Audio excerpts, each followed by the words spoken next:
Command Sergeant Major Bradley Reid, United States Army, the Gulf War. Folks, I believe Brad's the first Gulf War veteran I'm featuring on this channel. The Gulf War, the Persian Gulf War, is referred to as the first Iraq War, 1990, August of 1990 to the end of February 91. Brad was there, Desert Shield and Desert Storm. He served with the National Guard in North Dakota, the 133rd Quartermaster Detachment. And Brad's been in the National Guard, I believe, gosh, almost 40 years, if I'm right, Brad. And your father was in about 33 years, if I remember in the interview. But Brad, it's an amazing man. I met him when I was doing school presentations in Fargo. Some of the best school presentations I've done were in Fargo. Fargo North, South, and all the other schools in the surrounding area. We covered them all in 3 or 4 years that I was up there with John Darling, who's in heaven now. God bless him. And Brad, I sure love you, brother. It's been so good to know you. Now to feature your story, I'm just excited to do this today. Like I said, folks, we don't have a lot of information about the Gulf War, but it was real. We had almost 1 million coalition troops during the Gulf War. And Saddam Hussein had about 1 million Iraqi troops, so that's what we were up against. They had a lot of firepower, tanks and aircraft, but it was about a 6-month war, a little over 6 months, 6 months and 3 weeks, and victory. And I remember the victory. I remember Dan Rather saying war with Iraq when it all started, the Scud missiles and everything that was happening then, and pretty intense, first big engagement since Vietnam. But that was almost 35 years ago, if you can believe that. Wow, time flies. But Brad was there, and we're going to share a story today and honor him. Brad also sounds taps with his trumpet, and his son does also. Inspiration to me as I have my bugle. But you guys are just great. And but I want to thank Rita Schultz and S.K. Ofstad, Dan Hartnagel, and Will Jumper for helping make this story available. Thank all of you for supporting my work and seeing the value in sharing these stories. It's so important. History is best learned from those who were there. So I want to thank all of you and salute you, tell you that I appreciate you, and thank you for making it possible to share Brad's story today. God bless you. Okay, folks, that's it. Let's sit back and let's honor Brad Reid with this interview. And Brad, like I said, I love you, brother. Hope to see you again soon on this earth. And you've been a good friend to me when I've needed a friend. And Fargo used to be like my second home. And it's been sad since John Darling has passed away. But Brad's up there. He's doing good. And I just hope you enjoy his story, folks. Just invite someone to watch this, share this story, and subscribe to this channel if you haven't. And also a plug for Voices of History Radio. Brad's story will be airing on Voices of History Radio after it airs here. And it'll be featured there also. So Voices of History Radio, free app on the Google Play Store. You can get a free app, Voices of History Radio. Go to larrycapetta.com and you'll see the homepage for the radio station. So I encourage you to share that with children, with our young kids who need to learn about these things. Like I said, history is best learned from those who are there. So it'll be great. All right, that's it for now. God bless you, and I'll see you in my next program.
Doing well, thanks.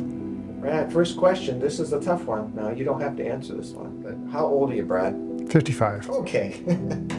And just your military experience, you're in the National Guard now. Correct. When were you active duty there for 4 years or? No, it's always been, the only active duty time I've done was when during Desert Shield, Desert Storms. And Army, right? Correct. Okay, what age were you when you joined the Army? 17. So you're 17, so your parents had to sign for you? Correct.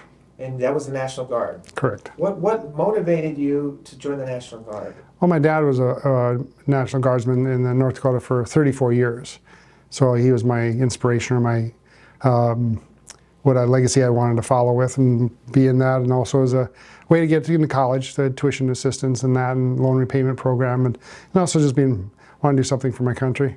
At 17, you're thinking about that. You're conscious of that. Oh yeah. I asked Troy Nielsen, the last question I asked him was, he talked about he was a boy when he joined the military. I said, what do you think of those 17, 18, 19-year-old young boys that landed on Omaha Beach under enemy fire? It's like, they're called to duty. You know, they wanted to serve their country. So you felt that. Yes, sir. And basic training? Fort Leonard Wood, Missouri. Fort Leonard Wood, Missouri, the summer of '83. Spent 13 weeks and 4 days there. In the MOS? Combat engineer. So you wanted to disarm explosives on the beach when you got there? Correct. Before they got there? Before they got there. Build bridges, demolitions, And mine sweeping. where'd you go to your advanced training? It was all the same, same place. Okay. So it was continuous from basic training and right into AIT. Did you get out of high school? Yeah, the day after I graduated, I shipped. That morning I shipped. And then I came home about 2.5 days before college started. So what year was this again? When 1983. Okay, so 83, way before the Gulf War. Correct. Yeah, so walk me into the Gulf War and your involvement then. Well, in '89, we had to reorganize out of combat engineers into water treatment, water supply specialists. So I went to school 2 different summers down in Camp Pendleton, California. So we trained with the Marine Corps on reclassing I became a water treatment specialist. So water dog, they called us. So and that's when we got changed over to that, and then we got activated in the fall of '90. And then we were sent to Fort McCoy, Wisconsin, spent some time there. Shipped 2 days after Christmas of 1990, and then we spent very few days, like 3 days in the port of Dammam, and then Saudi Arabia, and then went north. Log Base Alpha is where we ended up. Then from there we tied in with the 3rd Armored Division. So our 19 guys from North Dakota filled out the rest of their water platoon for the 3rd Armored Division. So it's Alpha Company 122nd Main Support Battalion out of Stuttgart, Germany, and Hanauer, Germany. They were out of 2 different locations, and so we filled out their platoon. They only had 6 guys that were eligible to come, so it was mostly 6 active duty guys and 19 North Dakota National Guardsmen, so it was interesting. How many months were you over there? 6. So you were there for the Gulf War? Correct. Okay. And a little bit after, yep. So there's not a whole lot, I've done some interviews, but tell me a little bit about the Gulf War and your involvement there a little more, and then any type of combat you were around or anybody you might have lost, and some of the things, I know the sights and the smells. And So after we got hooked up with the 3rd Armored Division, then we went north and pre-staged before they had the air campaign for several days, and then we went north into Iraq, and during that time we almost were a friendly fire casualty because we got so far north. We overstepped. We were supposed to be rear main support battalion. We were in support area.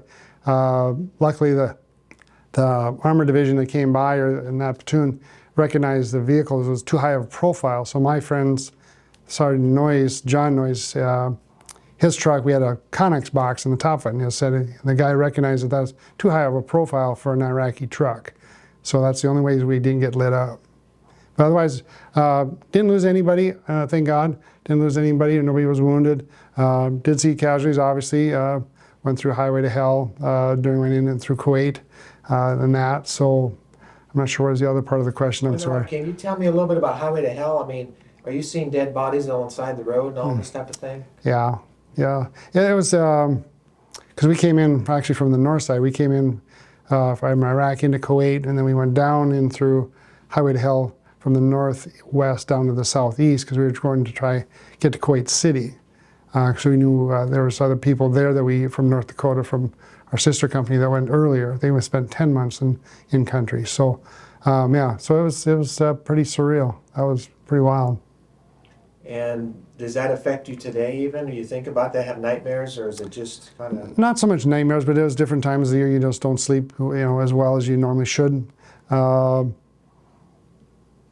time, yeah, like I said, different times of the year, different smells, different memories. Like, it's when the fall comes around in the year, you think of when you're deployed and you're at Mob Station, and then different times when you're at like when one of my friends' birthdays comes around. He was with us as well, and we were in Safwan, Iraq at that time. That was his birthday. We got to spend his birthday together. We were both about 25. He was just turned 26. So sometimes when that comes around, it takes you back to that time and all the different things. And I was just thinking the other day is like when we went there, none of us had flak jackets. We had no up armored vehicles.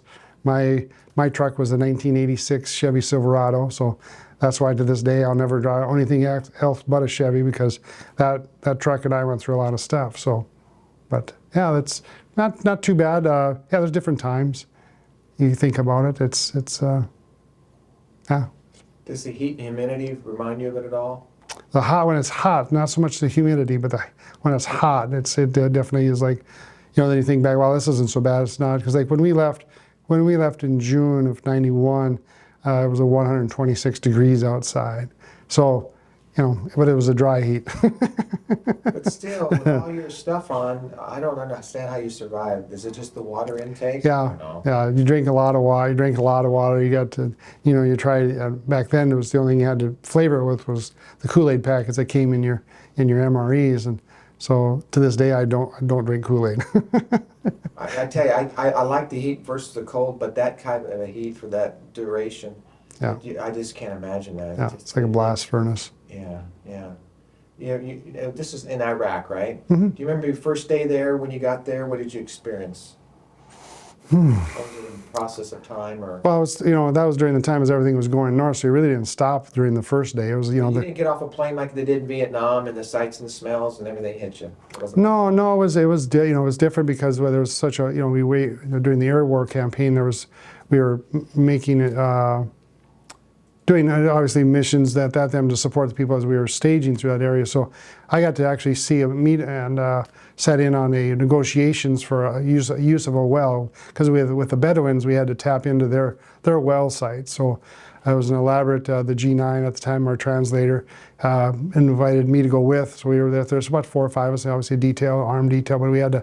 Really weird was that we had to leave our weapons in the truck with one other guy that came back as security, but the rest of us went in unarmed, and then we also had to take our boots off. And then they obviously, the customs is you can't show the bottom of your feet to a Muslim because it's offensive. So you had to tuck your feet in. Well, I'm 6'3", and tucking my legs in a cross-leg manner is not easy. But then it was pretty elaborate. There was no females in the tent area, and it was quite a long-sized Bedouin tent.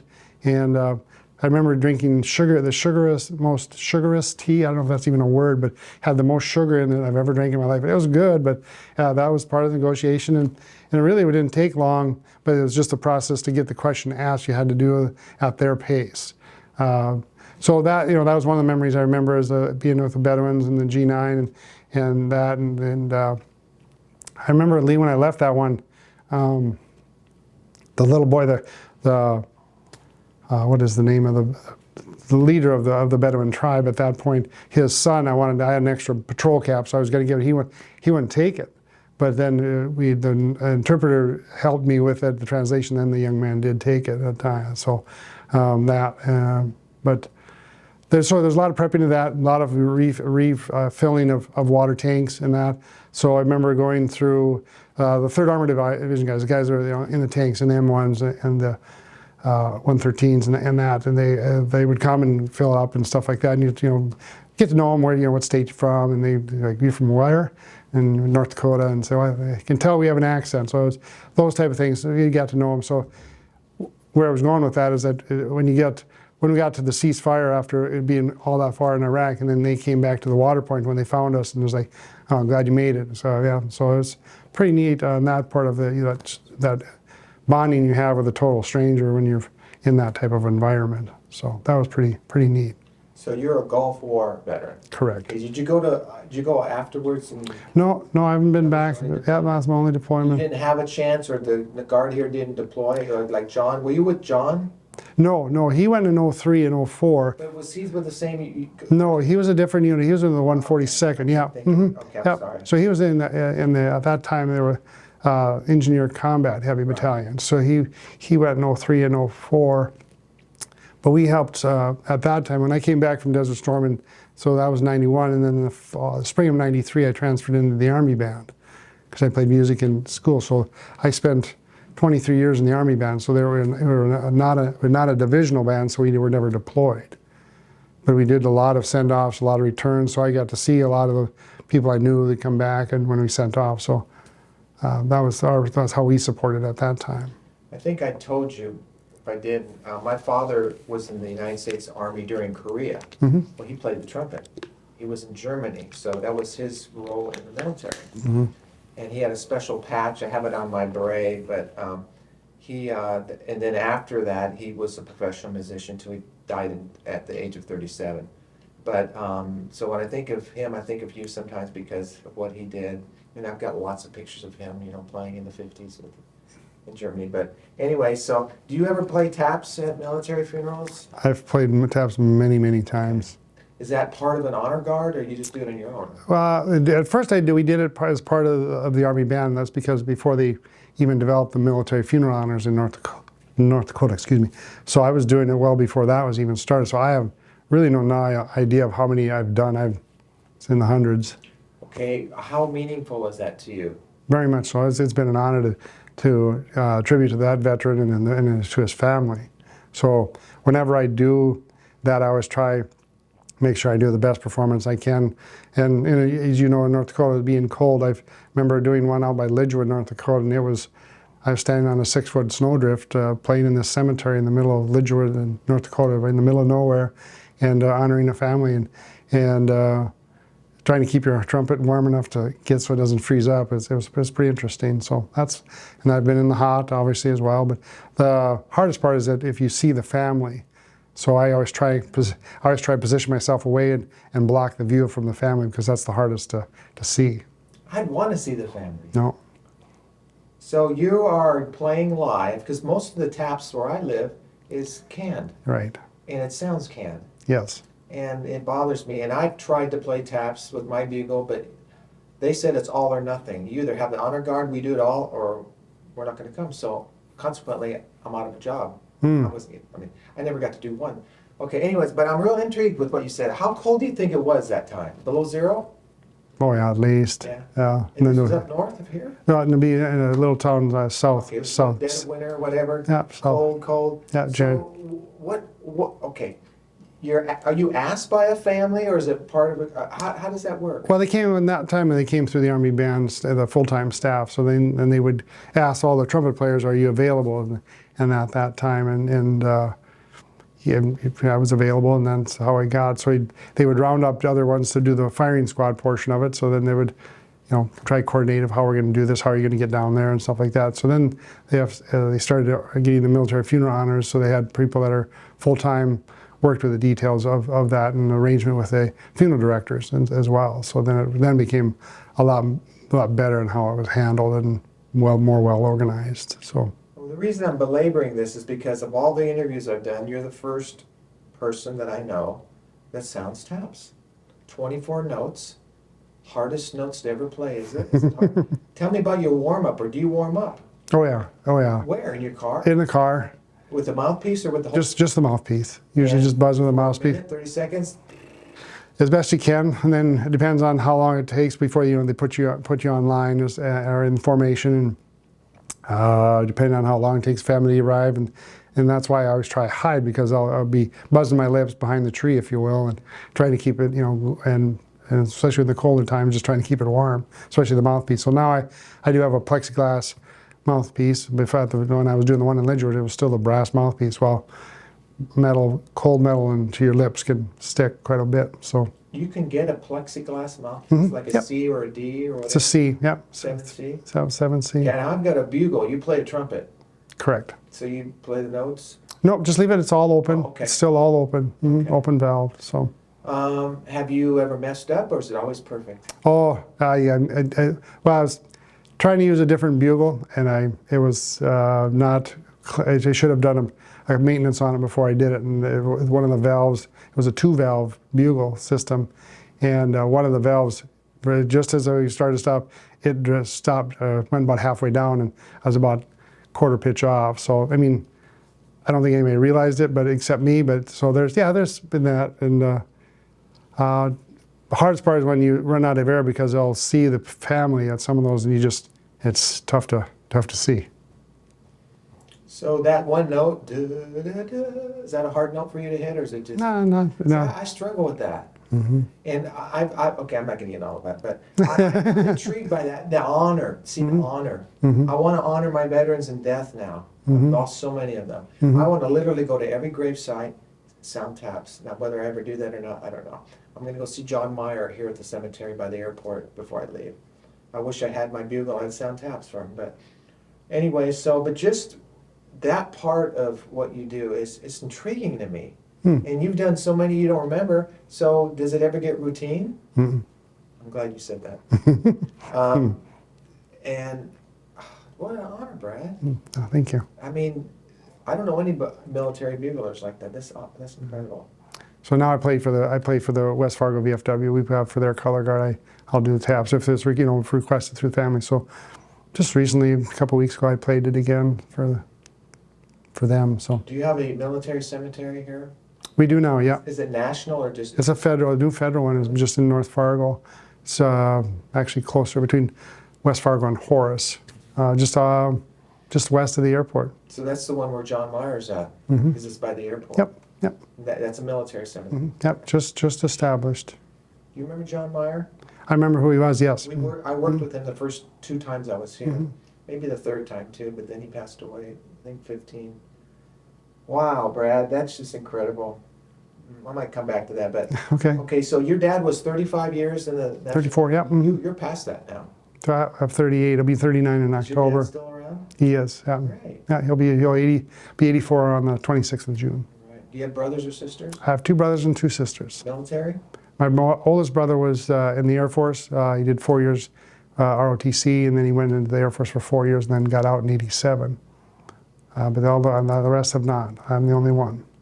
So have you served your country? Have you fulfilled that call, that duty? Are you doing that? I mean, I believe so now. As I told you, I just took a promotion as Command Sergeant Major in November and took over a role as the Garrison Command Sergeant Major at the Camp Grafton Training Center. So I believe what I tell people, I'm staying around to help teach the younger soldiers, to keep how the mission is. Mission's first, but people always. You always take care of your people, and they will take care of you. So that's why I stay around. So I feel I still have, as an old timer, they call you sometimes.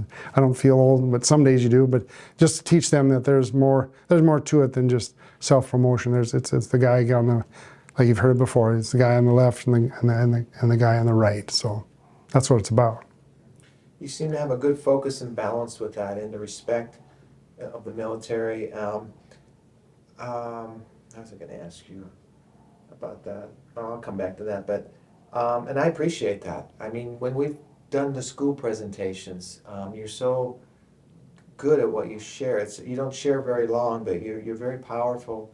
And the last guy I interviewed, he was in the military, then went to the National Guard, but he says when he joined the military, he wasn't a patriot. He said it became later he became a patriot, but you had that call, and you feel. I mean, I'm going to ask the obvious question, but are you proud to have served your country and to serve your country? Are you proud to serve your country? Oh yes, very much so. Yeah, because when I was in high school, the thought popped in my head is the guy I worked for in high school was a grocery store owner, and he was a World War II veteran.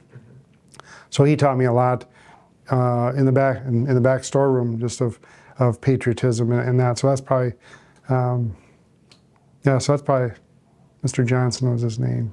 Ed Johnson. So. That had something to do with it. Cool. Yeah. That's how I probably gotten started with my work too. But I've always felt guilty for not serving in the military. Came close during the Gulf War, but didn't get the MOS that I wanted, and it didn't work out. But I've been serving my country through the lens of my camera for 20 years, and You know, that means a lot to me. But, you know, in the schools, we talk to the kids and, you know, tell me how important it is that our young people today learn about our freedoms and the history of what our military has done and is doing. It's very important, and it's not. We know that it's not being done in the educational systems. That's the part that upsets you, because that's why you defended this country. So the freedom of speech and freedom of education and freedom of religion. So seeing that not being taught or being erased, the history being erased, is ludicrous. It's not. It's very appalling, very hurtful for all the people that, you know, died and never got to come home and live that life. You know. And you have military history in your family, so I can see that. That's so important as a motivation. But so you won the war by yourself. No. Let's embellish this a little bit. No. No. I'm jumping around a little bit, but the okay. whole part of, you heard about sounding taps. That is so. Again, you know, some of the interviews that I've done that I've never heard before. I interviewed a guy in Vietnam who was in graves registration. Never heard that story ever before, and they identified the bodies that came home. Mm-hmm. I don't know if there was a grave registration in what you're doing today, if that's what it's even called, because, you know, we're not actively in combat. But and then I interviewed a gentleman, an 85-year-old World War II Marine in Las Cruces, New Mexico years ago. His name's Frank Clark, and he was a clerk typist in the military. He said, Larry, I don't have anything to say. I didn't do anything. I said, well, Frank, what did you type? He said, he typed the telegrams back home to the families of the Marines who were killed. Almost makes me cry when I tell that story. Powerful story. Then he would quote verbatim what the telegram said. The President of the United States is, you know, regrets to inform you that your son was killed, you know, and all that. So, but, you know, and so the whole TAPS thing to me is just as powerful and incredible, you know. Mm-hmm. And, you know, and what you've done in the military, totally so. But I'm kind of jumping around a bit, but we were just talking about, you know, the importance of sharing this with our younger generation. Mm-hmm. You know, like I challenge the kids in the schools, you've heard, Mm-hmm. they're born in a free country. And, you know, they don't know what freedom is necessarily. They almost have to be taught or experience it. But I asked that question at the end of my interviews, but I'm going to ask you now, but Brad, what does freedom mean to you? Freedom means, I guess, is the ability to do the things that our forefathers put on a piece of paper. The Declaration of Independence, the right to freedom to speech.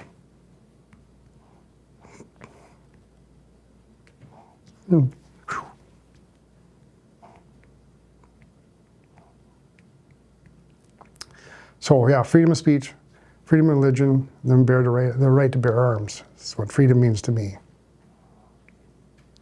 So. I saw a billboard driving up yesterday from Nebraska that said, eat steak, wear furs, and keep your guns. Freedom. Mm-hmm. Mm-hmm. You know? We don't have to get deep into this, but I feel, you know, do you feel like we're losing our freedoms today? Oh, most definitely. Most definitely. Can you comment on that a little bit?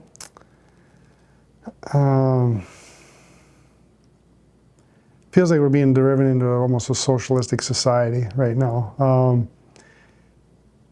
You know, you have to have an ID to buy alcohol. You have an ID to buy tobacco.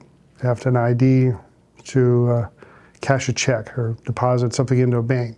But when it comes to the most thing of freedom with the freedom of elections, you don't have to have any ID. Anybody can do it. So as we know of the things that happened during the election this past year, it's like, how did this happen, or can this continue to be happening?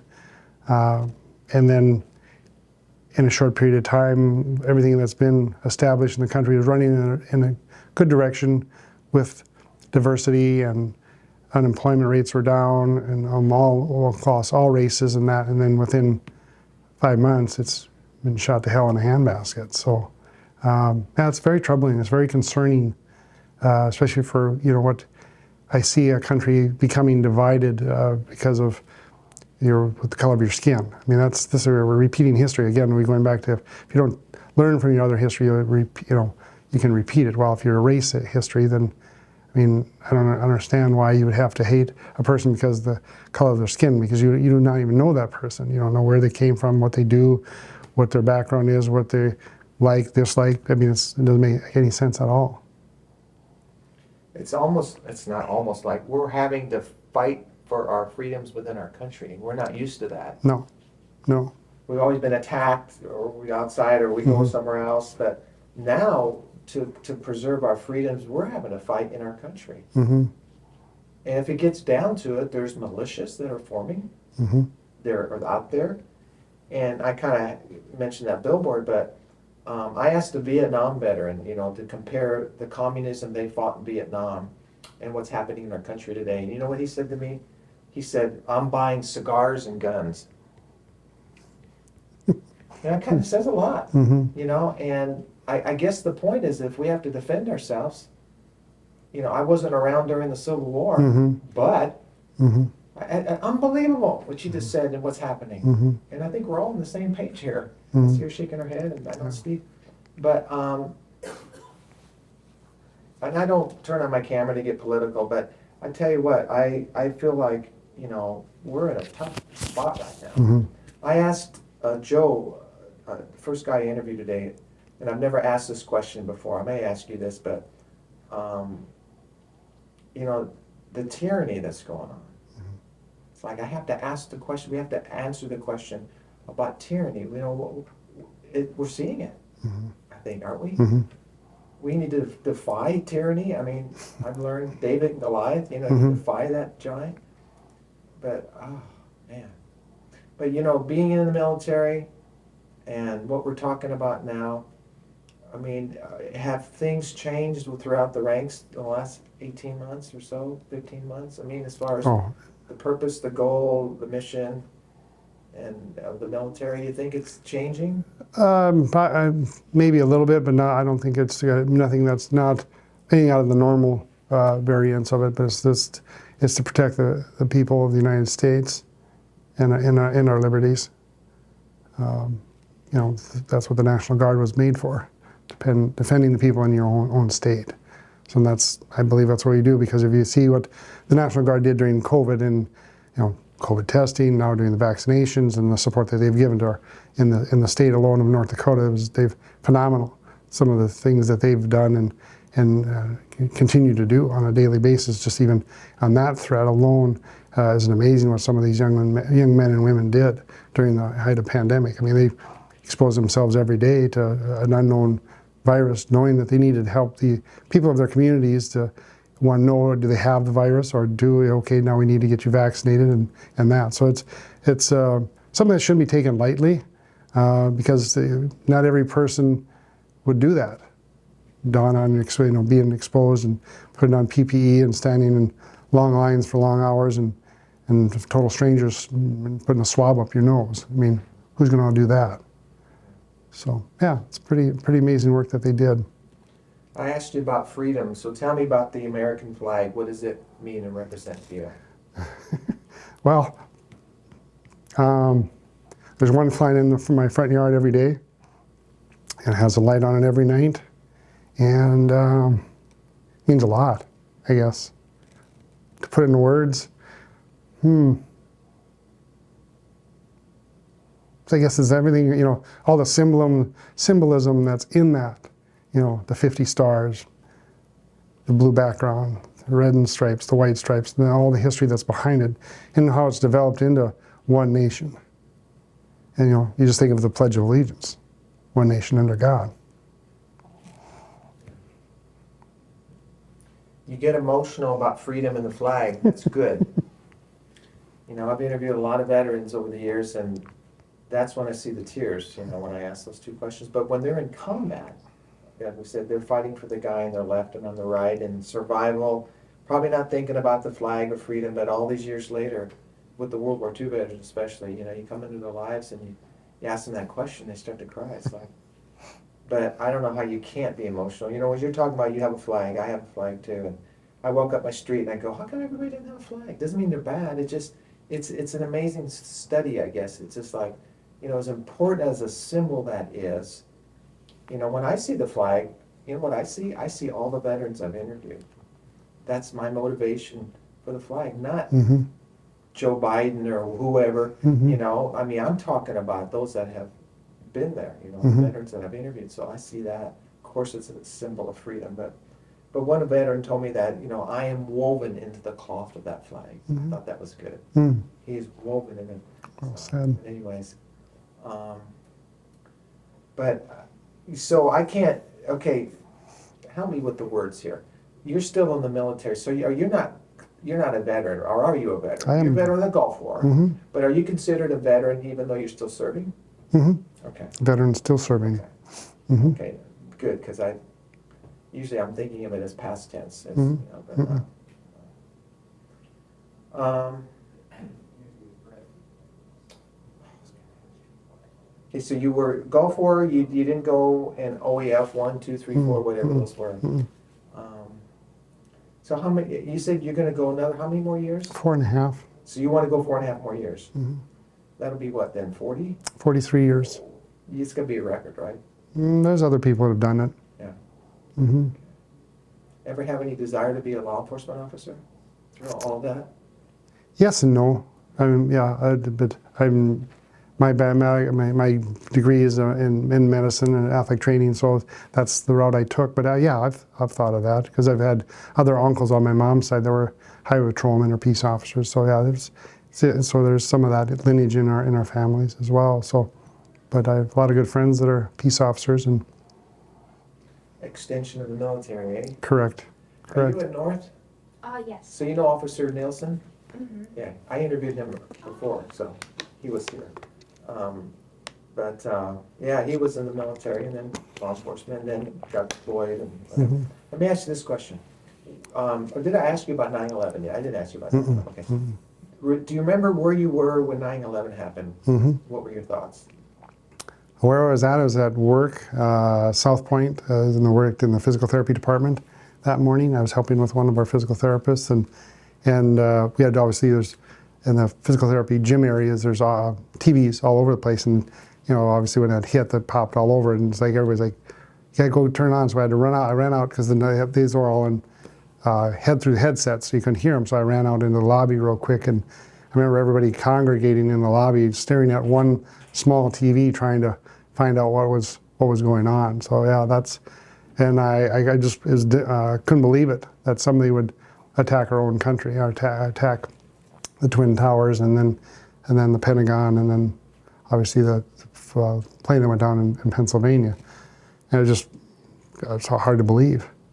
But I know everybody remembers where they were that day. We were just talking about this at our state VFW state convention last weekend in Botany, North Dakota. And we got actually on that. Everybody can remember where they were at, because some of the ones that are coming through the VFW now are taking officer positions in the line officers are OEF or OIF veterans. So we were talking about do you remember where you were at that day? So yeah, everybody does. OEF, Operation Enduring Freedom. Enduring Freedom. OIF, Operation Iraqi Freedom. Okay. But yeah, did that boost your, not morale, but when that happened, you know, like when Pearl Harbor was attacked, and the next day there were hundreds of thousands of young men joining the military, like sensed in Call of Duty. After 9/11, I think a lot of the Iraq and Afghanistan vets that I've interviewed felt that same call. A lot of them got disillusioned, by the way, over there, but they felt like they were police officers versus doing what they're supposed to do. But I always like to ask that question. So anything that maybe I didn't ask you thinking about this interview today that maybe you thought you wanted to share about your military experience? Anything come to mind? Well, the only thing, going back, we talked about the TAPS. I was in a leadership course in '06, and I did the lyrics to TAPS. And one of the soldiers that was in that classroom with me was good friends. His friend was killed in in '06, '05 or '06, and I was the one that played taps at his friend's funeral. And it was like he was like, "You were the one, weren't you?" And I said, "Yeah." And Sergeant Philip Brown was the soldier's name. That was Shane's best friend. So that's the first time I've ever had somebody that was in the audience. I mean, I knew somebody in the audiences, but that ever made the connection that was me that did the bugle call for that. Played taps for his friend. Because he was there when he was killed. So. Day is done, gone the sun, from the hills to the, what is it? I have to look at I got Mel Carter singing that. I did a video called The Origin of Taps. And I have Mel Carter singing the lyrics. I didn't know there were lyrics to taps. Well, they're not. They're supposedly they say they're not official, but but still they're very, cool. Very appropriate for that. Do you know the history of taps, where it came from? Yep. I mean, the real story, not the one story that they said. Okay. Yeah. It's very interesting. Yeah. Yeah. So I've done different presentations on it, or you know, with. Do you have any video of you sounding taps at a military film? No, I don't. You should. You gotta have one. But do you have your trumpet in your car? I do not. Okay.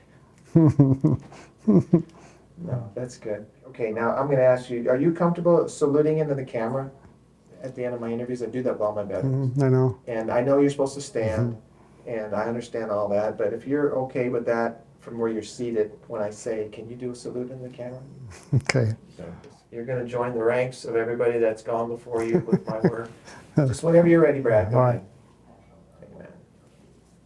Right on. I'm going to ask one more follow-up question. Okay. Tell me about your faith. I mean, has your faith gotten you through your life, your military experience? Oh, yeah. Tell me, can you expound just briefly on that? Well, I was born Lutheran, baptized Lutheran, excuse me, and I've actually was converted to Catholicism in this church when I was 28. Converted to Catholicism. Because the first part of the question, yeah, faith has been a very big part of my military career, my whole life. Every night before you go to bed, I always say the Lord's Prayer.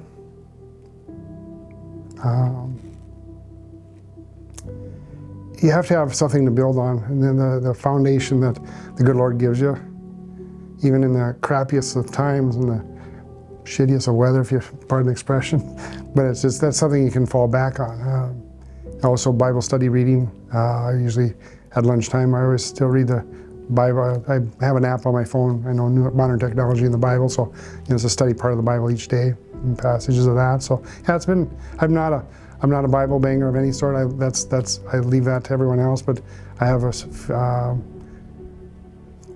constitutions in my faith that I'm fine whether I die today or tomorrow or 30 years from now. I know that where I go is going to be the eternal life, and